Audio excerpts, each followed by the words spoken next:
All right, so I've been bragging about the wines from Chile and Argentina for a long time. I went and visited Chile, and I was very close by to this next producer that we have here. Actually, I visited their partner winery, Alma Viva, where the Don Melchor is made in that same vineyard. But the winemaker, Sebastian Rodriguez, was in. He's the guy responsible for the Terreuno label of Concha Y Toro, one of the big wineries. Augustin Huneeus ran this property in the 70s, and one of the best known wines from Spain. They make great wines at all different levels, and I would have to say that these Carmenere based wines, some of the best Carmeneres that I've had. I was really impressed with Sebastian and everything that he brought me, starting with the Sauvignon Blanc Terreuno from the Casablanca Valley.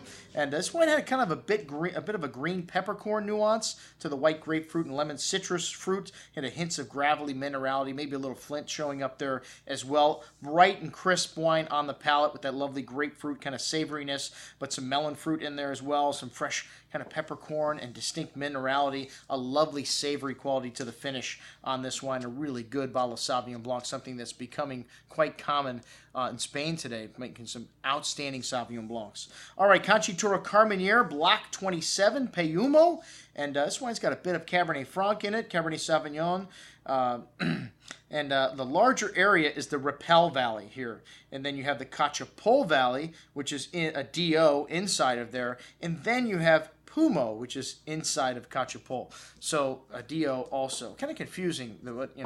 I guess every wine area has got their laws that may seem a little bit weird, but just the way they develop, I guess, the larger areas identified first and then the smaller areas within them. And you want to be able to identify with that larger area, I guess, which the larger area here being Cachapol, of course. Okay, well, they've got, a lot of vineyards. There's 5 main valleys in Chile, and Concha Y Toro's got a lot of huge selection of grapes to pick from. And this Don Melchor wine used to be a selection of everything. Now it's a single vineyard wine. So things have changed quite a bit in Chile as the quality continues to go up and up.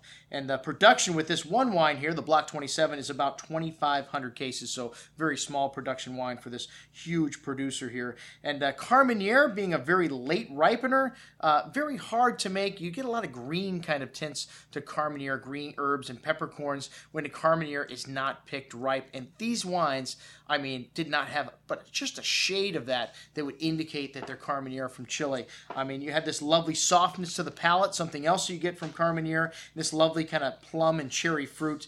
And this wine had kind of a fudge character as well to the nose, really exotic. A lovely silky texture on the tongue, and lots of flavor, that dark cherry and plum fruit showing up, and dark spice, dried flowers, really complex wine with a good amount of earth and minerality on the finish. Also excellent juice at 46.50, the Block 27 Terreuno. All right, next up, the Carmenere, Carmen de Peumo, and the first vintage of this one was in 2001. It's not produced every year, but it was made in 03, 05, 07, and 08. And the same vineyard as Terreuno, but just a select parcels and the very best vintages.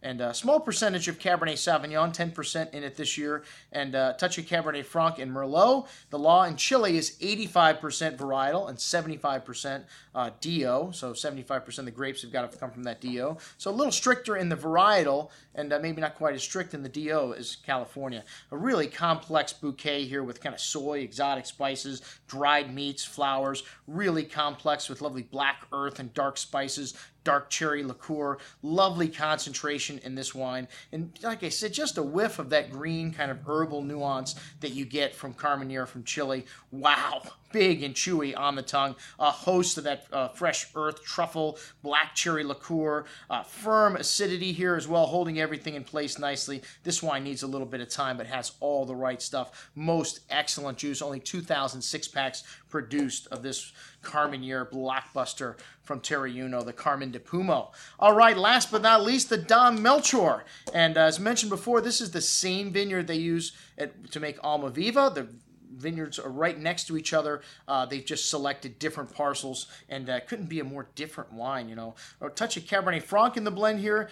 This is a really complex bouquet of dark earth, dark cocoa spice, some beef jerky and soy kind of nuance, a little black pepper spice, black currants, cassis berry fruit, really Bordeaux-like on the nose. And the first vintage of this wine was 98. Well, I shouldn't say the first vintage because it started in 72, but as I mentioned before, the first vintage they started making this wine from this select parcel was 1998. It used to be a blend of the best stuff they can find in all of their vineyards. So really different wine today, really plush and decadent on the palate. This wine is, with a lot of currant and plum fruit, and big but still elegant. This wine has lovely finesse and great freshness, and 2007 still has quite a ways to go. Most excellent juice, and a really nice vintage. No rainfall, really low yields naturally from these 2007 vintage wines. All right, that's what I had to drink yesterday, folks. I'm your host, Andrew Lampasoni, signing off for the Wine Watch, saying remember, always drink the good stuff first.